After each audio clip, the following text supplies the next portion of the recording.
Hi hello guys, అందరు ఎలా ఉన్నారు? బాగున్నారా? ముందుగా అందరికీ ఉగాది శుభాకాంక్షలు.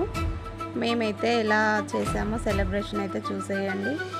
ఉగాది పండుగ అంటేనే చాలా స్పెషల్ కదా, మనకి ముందుగా వచ్చేది ఉగాది పండుగ కాబట్టి మేమైతే మొత్తం ఇలా అయితే చేసుకున్నాము.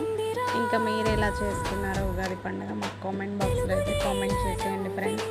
లాస్ట్ వరకు స్కిప్ చేయకుండా చూసేయండి.